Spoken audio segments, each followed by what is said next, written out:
Hey everybody, this is Rob Szobski from Szobski Design. I'm coming to you live from the Buffalo Business and Banter podcast. I'll be speaking with local entrepreneurs to find out their mindsets, winning strategies, what makes them tick, and why they love our city. What's up everybody, this is Rob Szobski of the Buffalo Business and Banter podcast. Today I'm here with my boy Addison Henderson, writer, actor, director, producer. How you doing, brother? Good. I'm trying to think that you missed something. No, we good. I do it all. Good? Writer, actor, producer. Yes, man. Yes, I'm so happy to be here. Thank you for having me. No problem, man. No problem. So last time I talked to you, you had the big premiere of your film, Givers of Death. Yes. Congratulations, my friend. Yeah, man. Amazing movie. Very gracious to be a little part of that. Yeah, you played a big part of it, man. No, like they say in the theater and in acting in general, there are no small roles. You played a major part of it, and we, besides what you did, we developed a friendship and a long-lasting friendship, which I see in the future as long as we both stay alive, my friend.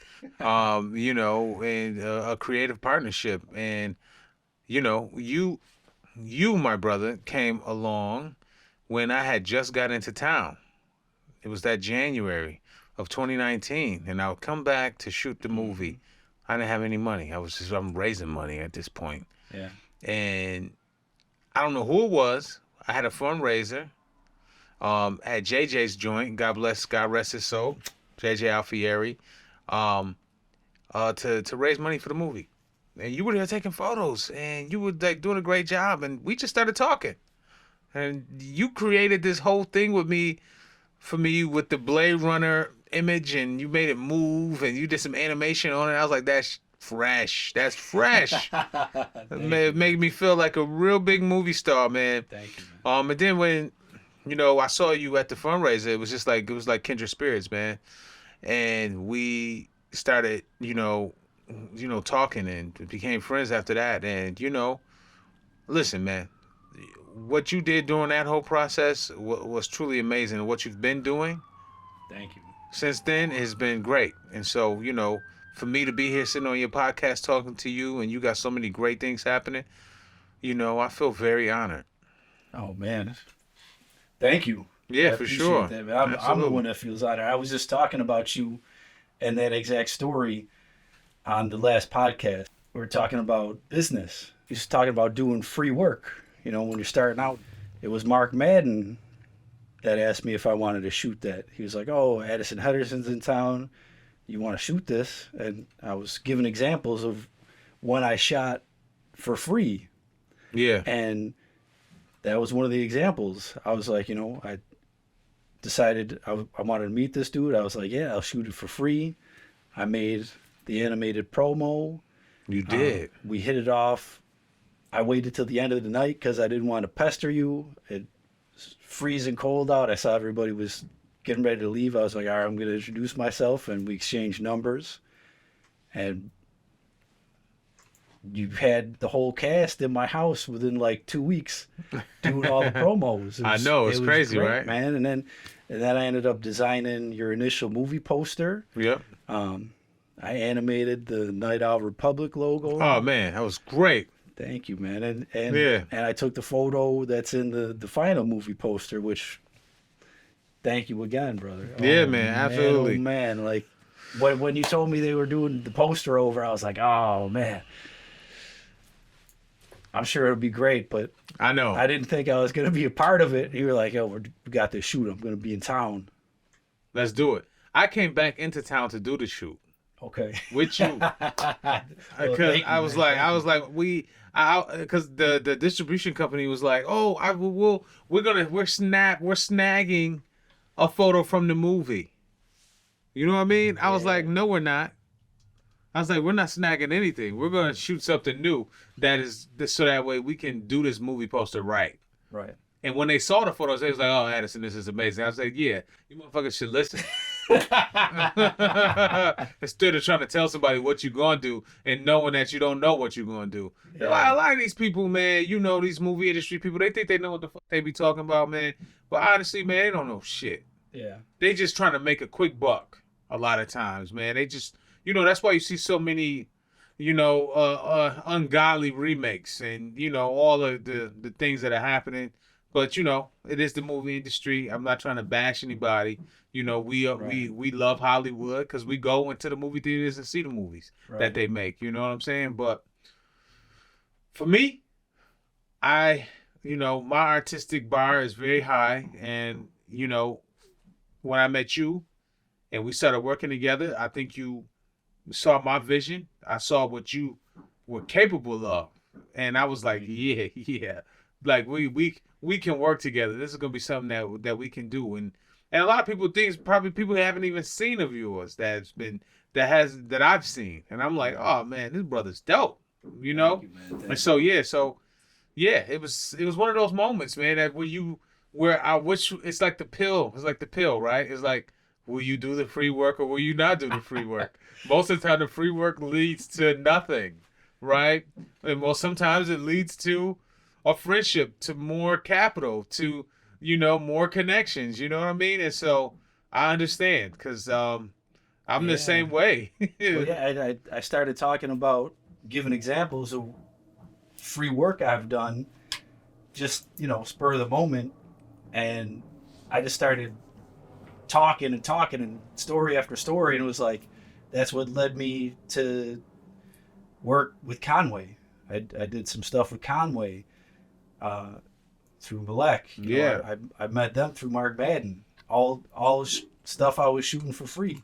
I got backstage to the Action Bronson concert, and Malek introduced me to Jake from Black Soprano Family, and then DJ Shea, and that got me to LA at Benny's 420 Mansion Party, where I shot a couple music videos for him, and it goes on and on and on. Got paid work from them guys after that, but all from free work. Yeah. It's building. It's building a business. Like for me as a screenwriter, bro, like I work for free to this day. What we call a script that nobody's paid for or develop with you, we call it writing it on spec. Okay. The new movie that I'm about to do, it was written on spec.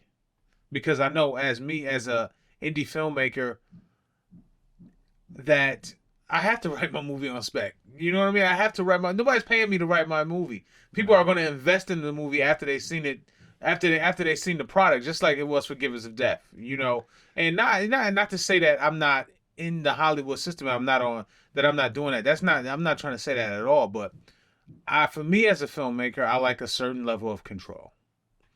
Because I know what I'm worth, I know what I want to see, and I want to be surrounded by the people I love. And so, one of my investors and producing partners, the Lager Lane Group, those people they're awesome. Yvonne, Jason, Matt. We were just having a meeting recently because our new project is so deep. It has so many things in it that are like just really deep, man. And it's like, Yvonne was telling me, she's like, Addison, as we go into this project, we got to be really intentional about who is a part of this. Because if you allow some people who don't really know what we're trying to say with this movie get involved, they mess up the project. So I don't need you to pay me for my script. Right. We'll write our script and we'll go out and make it and kill it. I had a vision 2 weeks ago. No, 2 months ago with this movie. And I was like, oh, I saw us on the red carpet at Cannes. And I was like, yeah, this is it. Because I've been telling people, once this movie is made, it's going to be a blockbuster. Mm-hmm. And that's what I feel. That's what my team feels. And we're going to forge ahead with that idea in mind. Now we're talking about Blythe. Okay. The new movie. I'm going to tell you one quick snippet of it. It's a reimagining of Alfred Hitchcock's The Birds. But it's not like, oh, he's just remaking The Birds. Oh, hell no. Like, these birds have meaning. These birds have purpose. And that's all I'm going to do. That's all I'm going to tell you. But I can't wait to go into production on this. It's as far as budget wise, it's a lot more money than what I made Givers of Death for. But I wouldn't even be in this moment right now if I didn't make Give Us a Death with my team. Because it wasn't just me. I wrote the script, yes, but I got notes on the script. People gave me ideas on how to, we were having some issues with just some things with the ending and how I wanted to change the ending. That's one thing I wanted to ask you. Yeah. Because we've been friends for maybe 3 years now. Yeah. And there's so much about the film industry I haven't even asked you yet. But yeah, like as far as editing and shooting, how much did you shoot that wasn't in the final film? How tight was it? I mean, did you get to do everything you wanted to do? Were there key sequences that you had to leave out due to time or budget? Yeah. Like, tell me a little behind the scenes. My producing partner, who's also my fiance, Leah Cormay, she's here in the wings listening to this. What's up, Leah? But she knew the script from the rooter to the tutor, from the beginning to the end, and all the changes. I will have to say there weren't a ton of pages left on the cutting room floor. Mm-hmm. It really wasn't. It was, some scenes got cut, like cut dialogue. Some of the dialogue got cut from scenes, just to get through it faster.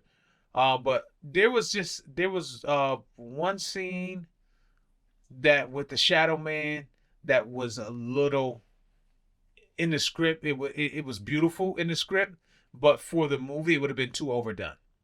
So we had to cut it. We had to cut parts of that. The scene was still there, but just the dialogue and what the moment was cut. You know what I mean? And so we didn't leave too much stuff out of the movie. Okay. We were great. Yeah. You know what I'm saying? We were very much like lean and mean going in, and so to cut stuff out, it had to be cut. Now my editor, this is a Buffalo podcast. My editor, Evan Peace, over at D-Post, he was cutting the movie right along as we were shooting, because I had 2 days of pickup shots where I was seeing some of the scenes, and like there was one scene in particular, kind of like the opening of the movie, where I'm going to a character's house called Pig Nose, who is Pam Menges, a local actress who's freaking phenomenal. Pam is amazing. Yes. She's a wonderful human being. I had a blast with her at Oscars. Her Frank on the balcony. It's great. Yes. Go ahead. But she was, there was that scene, and so I lost when you said balcony. I started thinking about Oscars in the balcony. That's one of the most powerful scenes in the movie. Oh man, it really is. It's really powerful. And so we did that scene, and and when we shot it, the scene was great, but it was me exiting the house. I was like, I don't like the way that exit is, because it's the reveal of the Shadow Man. Right? Right. And so I was like, this reveal is second rate. It's a second rate reveal. We have to do this over. The reveal that you had was money, bro. I know, when they come out and with the sound. Yeah, and then the camera falls back and then you see the cape blowing in the wind. I was like, that's it right there. Like, that's how we reveal a character. Yeah, but not reveal. I mean, to me, it's just an amazing classic, bro. Like, there's so many key scenes, so deep. So, for anyone that hasn't seen it, it's an apocalyptic sci-fi thriller. That's just so deep on many levels. Thank you. When I saw it, we started hanging out. We were bonding, but we weren't super tight yet. And when I saw it, especially like the casket scene and that whole sequence, I was like, okay, I'm on the same page with this man right here. Like, I know what he's about. Yeah, I have a good idea.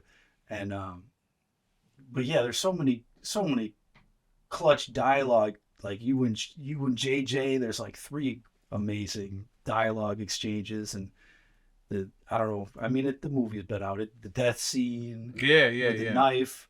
But there's still people that haven't seen it yet. Like it's one of those things as I continue to build my career. Buy that or watch it on Showtime right now. Showtime is on every streaming platform known to man. It's out in Europe, all over the place. So yeah, man, it's really one of those things where as long as my career continues to build, it will become more of a cult classic because, I'm consider myself a nuanced, layered kind of person,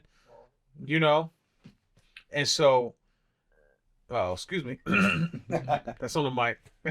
I consider myself, I try to be nuanced and layered with things that I do, but not even that. I don't do that subconsciously. I like good art. My dad told me so many amazing stories, but they were very nuanced. They were very spiritual. They had so many different elements to it. And so I think I gravitated towards that. And then not only that, working with people like Chadwick Boseman, seeing him at his craft, and he was very nuanced, very still, very giving as an actor. I learned a lot that got me ready for my moment. This moment. Your resume is ridiculous, man. Go through. I mean, you've made multiple short films yourself. Yeah. But your I made professional film career is ridiculous. Yeah, absolutely. Before I even, after acting and directing school in New York City at HB Studios, I went off and did something that's totally opposite of what I was studying. I went off and made 2 feature documentaries, 2 award-winning feature documentaries. Both of them got worldwide distribution into millions of homes. So the first one was The Forgotten City. Yeah, man, it was just one of those movies that we still talk about. I was on Instagram on the J Skis on Conway's page with the J Skis freestyle, and we were on there commenting and talking about The Forgotten City because he mentioned The Forgotten City and his freestyle. We were on there commenting and all that. It was great. And it was just like, the film is The Forgotten City, but the film won't be forgotten ever because it set up a whole language of the inner city. The Forgotten City was. It was our language. It was like, yo, this is what it's like to live from Buffalo. And it took 2 brothers, me and Corey, to do that. And then after that, it was just like, it's the city and people like me, we started to explode. We was like, okay, I want to be a filmmaker. Oh, we can do this as rappers. It wasn't like they just started rapping after seeing my movie. They was already rapping. But I was just like, we saw the possibilities. You know what I mean? That we could make it, that we could do something. And so that movie really did a lot for me, not only just career-wise, but as a leader, as somebody that's really a part of the community, and not just the Buffalo community, the film community at whole, and the community of filmmakers that look like me. Because not only do when I go talk about my films, and as I'm promoting Givers of Death, and I'm on all these different things being interviewed, I try to be as inspirational as possible. Because what I want to do is I want other filmmakers, no matter what you look like, no matter what color you are, no matter what side of the line you toe, red or blue or what have you, I want you to know that, your voice matters. Right. What you have to say matters. Say it. Say it in documentary. Say it in narrative. Say what you have to say. And you're great, man. I've seen you speak 4 different occasions, and it's always inspirational. And I've read about your father. I didn't know your father that well, but I know your mother a decent amount. Yeah. And man, I assumed you got most of that from your father, just reading about him, but knowing your mother, I mean, they're both dynamic. Yeah. So I'm like, oh, this guy is he was raised to.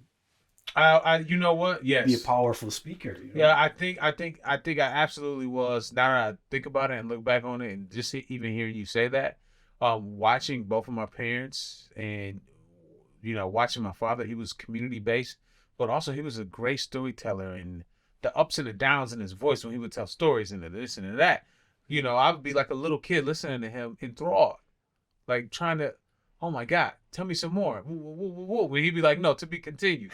And I'd be like, oh, come on, man, come on. Yeah. You know what I'm saying? And then my mother, she is a very empathetic, forgiveness. When I think about my mother, that's the words that pop into my mind. She is just a wonderful human being, but also very passionate. She was a sergeant in the Army. She knows how to shoot an AK-47 and preach the gospel. But, the thing about her, though, she was in the Army. She was traveling back on the base, and her car, her vehicle that she was in flipped over 5 times. Boom, boom, boom, boom, boom. Oh, wow. And, the fact that she was able to walk away with just basically no real injuries, just a bunch of, little bumps and scrapes. It lets me know that my purpose is not just for me. My purpose is, my calling is higher than just for me to just walk around and live my life. That's why I'm my own worst critic. Because I know that what I'm supposed to be doing in this world is supposed to just mean something more. I got to be helping people. I got to be doing something. You know what I'm saying? Yeah. And so, and realizing that in my life and feeling a certain sense of pressure, too, growing up, to just, be something not just about capital, right? And you are. You're teaching now. Yeah, it's not It's not just about how much capital can I gain in my life. It's about like how many lives can I affect, with my story, with my personal ingenuity, with my thoughts, with the way I see life, And so for me, that is the major key. That is the major key because anybody can give money to a charity. Anybody, you can become a millionaire and make a lot of money, right? But what is it that you're going to do that's going to make people change the way they think, or make people go further with their craft, or go further with their family, with love, to do those sort of things? And I think that me not being a preacher, but I am a preacher in a way, more like a spiritualist. You're taking it to you're taking a whole different avenue with it, Yeah. I mean, film is, you can reach so many people with film. Absolutely. I mean, it's writing, it's visual, it's audio, it's everything. Like, it's powerful when done right. Absolutely. And your film's great, man. Yeah, thank you, man. I appreciate that. And that this is just the beginning, When I think about the beginning, you spend 18 years of your life, living with your parents, you going to school, doing the things that you're supposed to do as an American citizen, And so I sometimes I look back at those times and I'm like, that wasn't me. I wasn't in control necessarily of my full being. Right. And so those years are those years. So from 21 until, from the 20s until the day I perish are like fully, those are my years in the monastery, kind of, so to speak, like learning and becoming a human being. You know what I'm saying? With a moral standing. You know what I mean? That's the great thing about getting old, man. Like, I mean, the older I get, I look at my younger self and I'm like, who the hell was that guy? Like, I'm so proud of who I am right now. And you only get that through experience. Yeah. Yeah, that's so true. It's a powerful thing. It's so true. And for a long time, my sister is 10 years younger than me, right? I used to tell her, you can't do this because of this. You can't do this because of that. But then I had to realize, I was like, she can hear all that shit if she, all that. But the only way she's going to learn is by experiencing some things.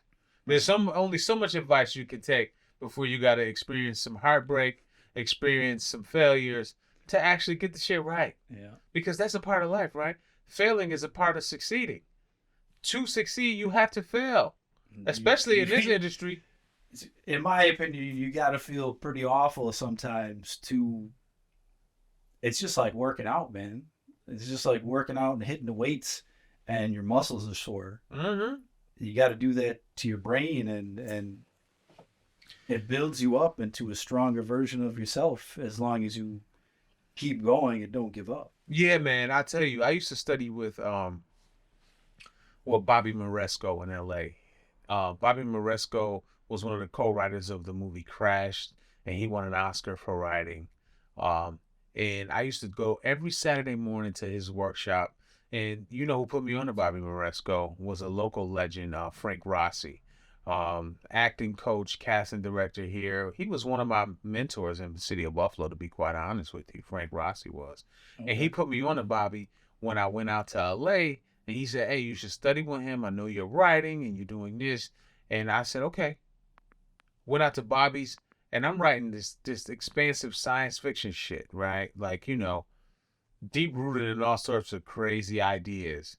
And I will go in there, and the actors will read like the 10 pages that I brought in that day. Mm-hmm. And like he would sit around and talk about it. And sometimes you feel like, oh God, am I doing the wrong thing? This sucks, getting ripped like this. But then you come back 2 weeks later or the next week. How did he deliver it? Brutally, or was it just hard? Was it okay? Was he kind of? Sometimes brutal, sometimes kind. But I had been through this already. Yeah. When I was going to acting school with Edward Morehouse at HB Studios, he was like this 81-year-old man, and he just passed away recently. So he lived a long time. My God. He was so brutal. I used to be like, yo, I'm going back to play football. I'm going USFL or something. Like, you know what I mean? I'm like, I need to go back and play football. You know what I'm saying? But I stuck with it. And I just remember one day I had performed this scene in his class.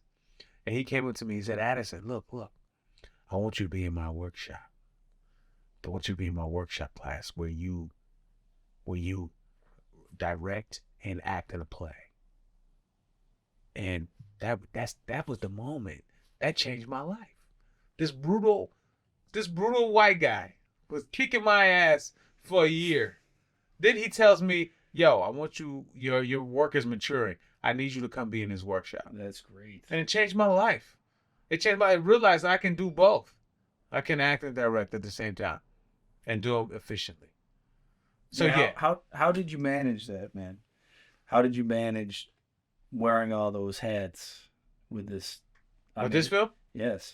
Oh, yeah. How did I manage wearing all those hats with this film? I'll tell you. I was afforded, blessed to have a great team. I can talk about myself, and I can do that. You know what I mean? Because if, as an artist and as a person that's doing it, if you don't have some kind of little ego, then, you're probably going to get chewed up. Yeah. Because most, a lot of these people, they want to chew it up. So you got to have some bravado. You know what I mean? Yeah. But my team is amazing. The people that I have around me, that's including you too, my brother. People like Leah, who's here, shout out. Matt Cappuccino, Frank Coppola, my production designer, who is completely amazing and was like a spiritual warrior for me on this film, because Givers of Death was a very personal film because I was going through divorce. I was losing friends. I was sick myself, and I was having a tough time in life. I had a hard run up till I wrote this movie. It was a real hard run for me. 2 years of just like, oh man, stress, unbelievable stress that led to sickness and everything. And I decided to not just wallow, right? Mm-hmm. I ran up against a brick wall and I took paintbrushes and I started to paint like fucking Jackson Pollock. I threw paint up against the wall and just started smearing it and writing and doing whatever I needed to do. Congratulations, man. Thank you, man. It's a masterpiece. Yeah, thank you, man. Thank you. I was just watching it again this week. I watched it twice this week. Probably 3 times because I had it on in the background.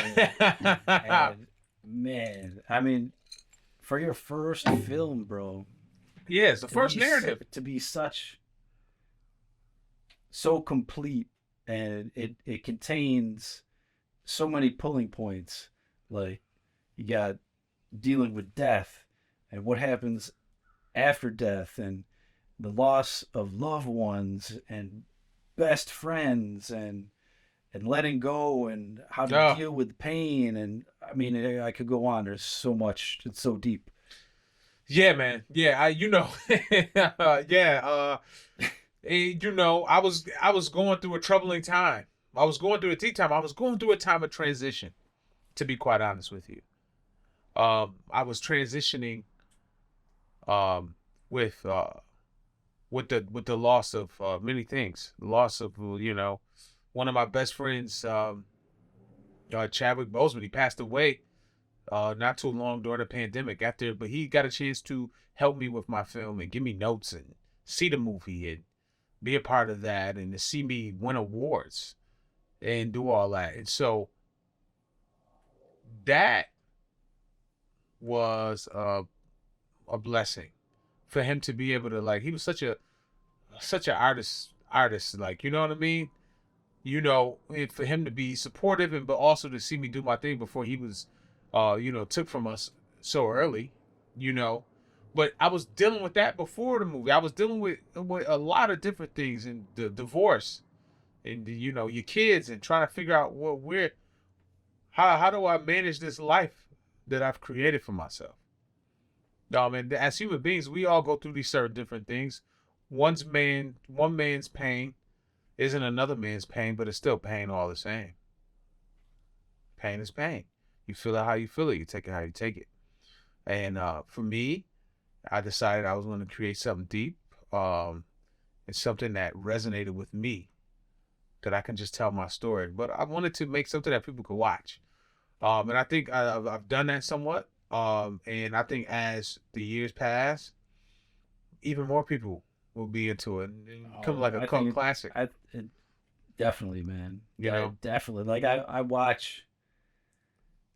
I love a lot of cult classics. Yeah. Boondock Saints. And all Yeah. like that. Boondock Saints. I remember that joint. But like, man, I watch yours and I'm like, it's so layered. There's so many layers to it, and it looks gorgeous. It sounds gorgeous. Yeah. I mean, Christie's Oh, sound design. Oh, my composer. Sick. Christy Marshall now. She's married. She's about to have another kid. Love Christy so much. Such a kind soul. Me and Christy have been working together for years. We talking about like 15 years now. She composed my second documentary when I went to Africa. And so she did some drums. She composed the whole movie. And so, for me, I always had to work with her. She had been building her career since that moment, since that time, even before that. Was one of the composers that was invited to the Sundance Labs. She did that, met a lot of great people. She really understands what I'm looking for. She killed it. She did. People talk about the score. They're like, man, that was one of the the major parts of the film that just really upped the film. And make sure you watch all the credits too, because it hits different notes you don't hear during the film. Yeah, it's good. It's right. It's good, right? And so she did her thing. She did her thing. I gotta thank you, brother, because I've always wanted to be in the film industry. Like, I've made short cartoons. I've done little sequences of music videos, like, but I haven't made, other than Tuk Talks, I haven't made something completely my own vision. That was a team project. Through working through you, one of my pieces was composed by her, and it was mind blowing to me because she's so great. I was like, oh, you're having her do the music to this animation I made. Yeah, still, yeah, sick. It's always good, man, to be surrounded by great artists.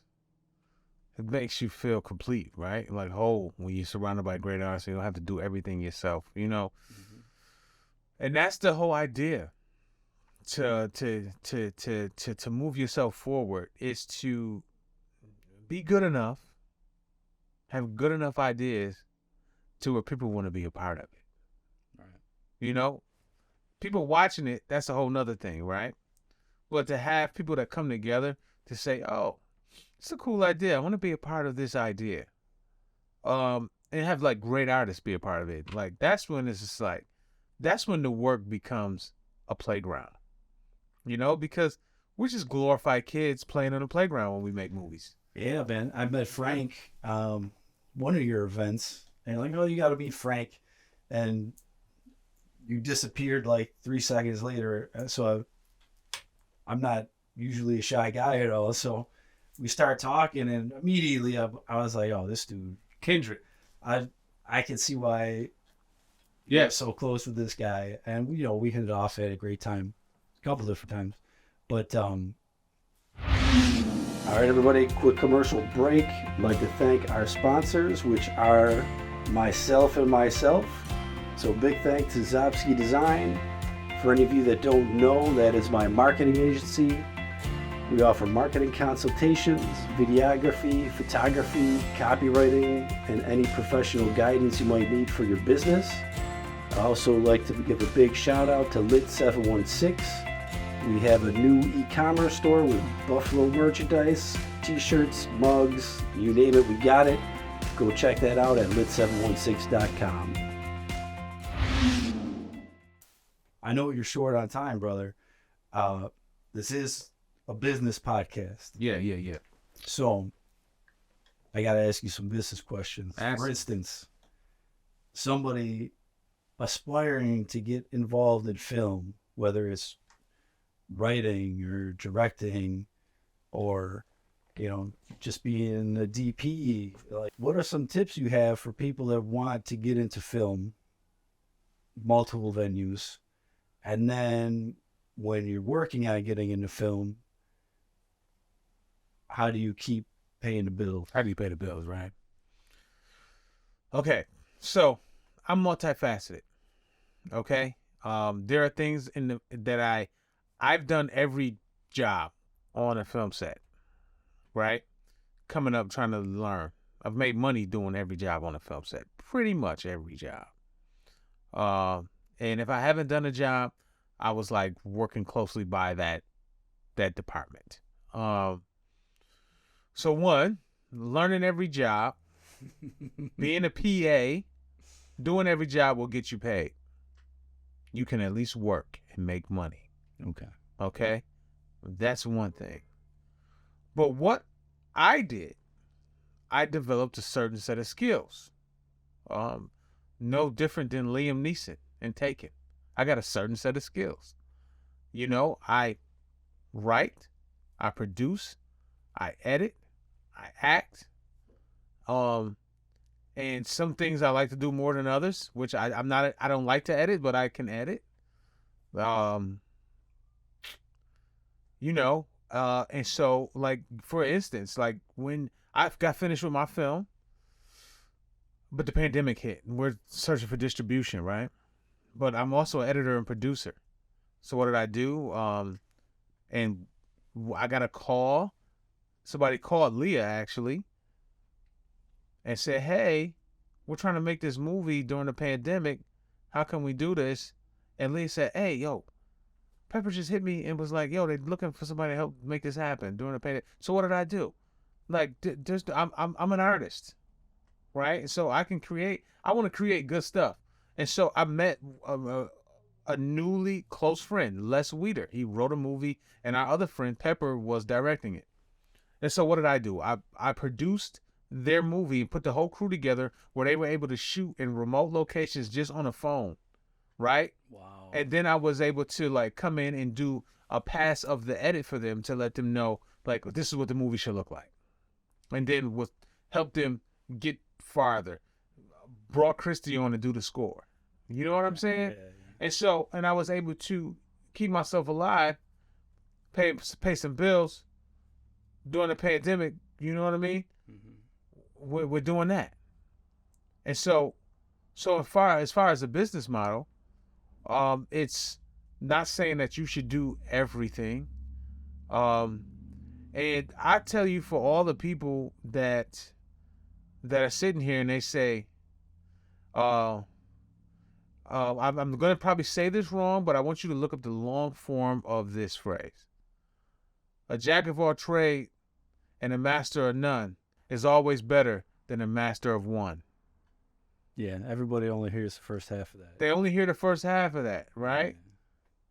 You know? And so I'm not necessarily saying I'm a jack of all trades. I'm an actor, writer, director. And I'm a producer too, because I know how to put motherfucking people together. You know what I'm saying? But I know how to do different things that help me in my artistry. But being an artist and being the kind of artist that I am, I'm very succinct in what I see in my vision for myself. So it doesn't come without its toil. It doesn't come without, some struggles, because, and I've told you before, I've had some exceptional years, where money and funds were abundant, and I've had some lean years, and and I had to take that in balance. But during those lean years, I never stopped. Right. I never questioned my purpose. I may have been like, oh, maybe I should go and do this. And then 2 minutes later, I'm like, no, I got the next idea. Let's go and do that anyway. Yeah. I want to continue to write. You know what I mean? Yeah. And so, but I think that being just having some different skills that you can use, especially as an artist. And what do you want to do? Are you this director, actor, or director, writer, this orator, or are you an editor? Are you an editor? Can you edit? Then go and edit. There's a lot of jobs for editing. Go and do that. Yeah. And make the money. And be good. Go and do it. There's nothing stopping you.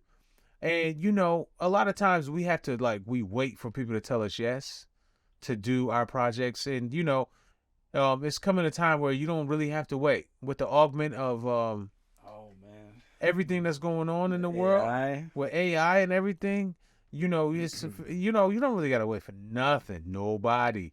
With social media, you can make money Mafi, Leah, she's big on a TikTok, right? She had a video that she posted a month ago about the story that she had, and she used it on TikTok, and next thing you know, she had 3 million views. No shit. Yeah, in 3 days, she had 3 million views, and I was like, oh, she had a video go viral. But this is the world we live in. That's crazy. My daughter makes videos when I share custody with my ex-wife, and she has a page. She has her own little page, that we monitor, but she's always making videos. Oh, I want to do this, I want to do that, acting, playing all these characters. For me, some cool effects, and you can do a lot on that. That's what I'm saying. It's either you evolve, or you become a dinosaur. I'm gonna evolve, baby. Wait till you see some of this AI stuff. I know. Well, I know you've seen some of it. I've seen some of it. You gotta show me some of yours. Yeah, I will. It's interesting, man. It's interesting. Because at the end of the day, the visuals are dope. But in terms of the writing aspect, though, I'm going to tell you this much, though. Ain't no machine going to be able to tell me how to write my action and my scripts and make my dialogue as good. You're not going to do it. Because you're just not going to do it. Because I'll write stuff about you, AI. It'll make something average. Average. It'll make something better than somebody that's dog shit. Mm-hmm. But it's not going to make anything that's going to fill seats. Exactly. In my opinion. Yeah, I don't disagree with you. Yeah, so that's it, man.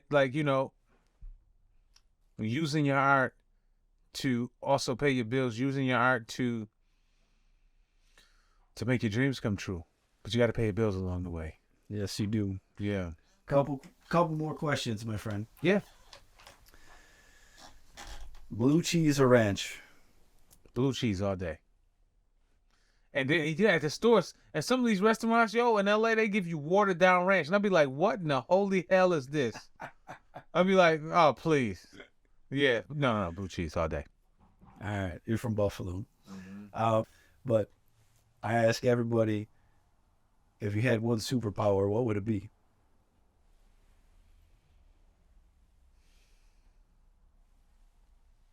Okay. I oftentimes have delusions of delusions, and I'll be just doing something, and I'm just like, yo, if I was Superman, right? I would just go to all the places that have nuclear weapons that can destroy the world, and I would just destroy all of them. I would go around and destroy all the nuclear weapons, all across the whole world. That's And a good so one. and so everybody would be on the same plane. So everybody wouldn't be scaring each other into World War III and World War IV and all this bullshit. I would destroy all the nuclear weapons and be like, okay, what are we gonna do now? We gonna talk? Yeah. Or are we just gonna threaten each other? Yeah. You know what I mean? So if I could have the powers of Superman, I know that's not just one power, because he can he has the X-ray vision. You're actually the smartest answer yet, because you're the only one that said Superman. And now that I think about it, Superman, that dude cheats, man. He's got every superpower. He does. That's what I'm saying. There's only a couple he doesn't have. I know. So yeah, that's a great answer. Yeah. So that's what I would do. I want to destroy all those nuclear weapons and get us all, get everybody back to talking. Like, That okay, would be ideal. you know what I mean? Like, that's what I like. I like to sit around and talk. And if we agree to disagree, that's fine by me. But at least we agree to disagree by having a conversation. Absolutely. You know what I mean? Last question. That could be two questions. Okay. When you're back in Buffalo, what do you like to do? What makes Buffalo stand out to you? What do you like to come home to? What makes you feel at home in Buffalo? Like, what makes it feel home? Okay. Buffalo is my home, right? So that means I have family and friends here. So that is, without a doubt, the most important thing to me. My mother, my son, my sister, my nana, they're all here. And so when I come home, I know that they are the most important aspects of this place. But for me, the water, the downtown area, all that down there makes Buffalo to me. I spent my whole life downtown, going to the waterfront, walking along the rocks, eating the ice cream, the soft serve with sprinkles. You know what I'm saying? The chicken wings, I spent my kids all the time. Yeah, I spent my whole life, my whole summers doing this. Like, I was just telling Lee, I was like, sometimes you be in the winter in Buffalo and you just can't wait for the weather to break. And just so you can go down by the water and just kind of hang out. Yeah. And just be like, yes, it's good weather out here. You know what I'm saying? And so, but for me, it's really my family and my friends that makes Buffalo. And I've lost some people, I've gained some people. And the universe has blessed me to be able to really find people along my journey, not only outside of Buffalo and in Los Angeles and all across the world, but the universe has blessed me to find people in Buffalo that continue to want me to come back here. People like you, people like Frank Coppola, people like Matt Cappuccino. You know what I mean? People like Sheila Brown over at WUFO. The African American Corridor coming up. The place, my church, my father was the curator of a museum that saved the church. The Nass House, that's a museum that I used to live in. We saved it from demolition. You know what I'm saying? All these reasons, all these things bring me back because it's my soul, right? It's like, it's a piece of me that always just goes like this and just gets me on a plane that says, I can't wait to get home. Yeah. That's great, man. Yeah. Wonderful answer. Yeah. Yeah, we didn't get into any of that, man. I'm gonna have to have you back on 2 more podcasts. Absolutely. I can talk for days. So have me back. I'm gonna have you at my buddy's studio. We're gonna go to the Beat Barn, so we're gonna chill out, have some drinks, and make like a night of it. Cool Sounds with that. good. I'm looking forward to it. All right, In May. All right. All right. All right. I'll be back. All right, man. Thank you for spending your time with me today. I thoroughly appreciate you. It was great. All right, brother. All right, man. Listen, there's nothing but love between me and Rob. We do our thing constantly with the art. We really vibe on the art, and so that's what my whole life is. It's just art, and being there for my fiance, my daughter. My son's a grown man now, but I'm there for him too. But I'll be honest, my life is my art, my fiance and my daughter, and my friends. Doing as much as I can for them, and then and my mom, for sure. She just beat breast cancer, and so that's what my life is, man. And I'm just happy for me because I've had close scares with my life. Just thankful and appreciative to be alive and to continue to push the needle and to push myself forward and to continue to do the things that I love, which is make movies. So God bless everybody. Thank you, man. Yeah.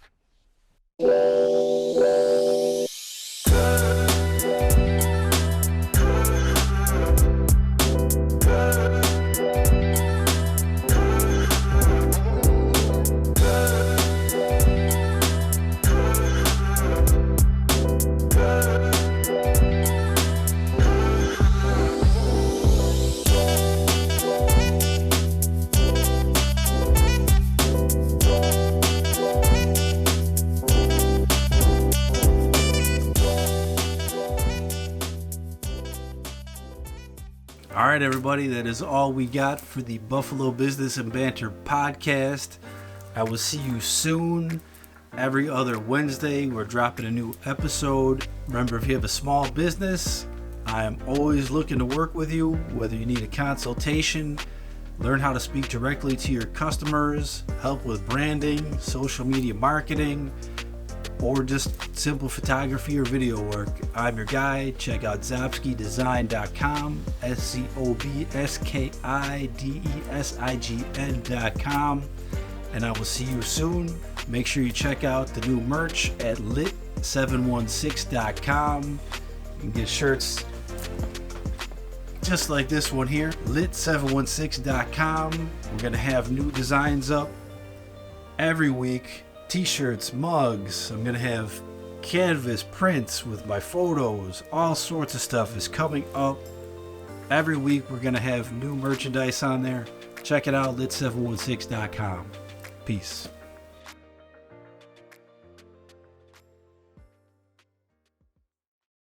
That old bastard works. He sat there. But that shit. But I ate a steak last night. I ate a steak Why? in a year. Oh yeah? Oh man, the steak was fantastic. I woke up this morning, my stomach was hurting.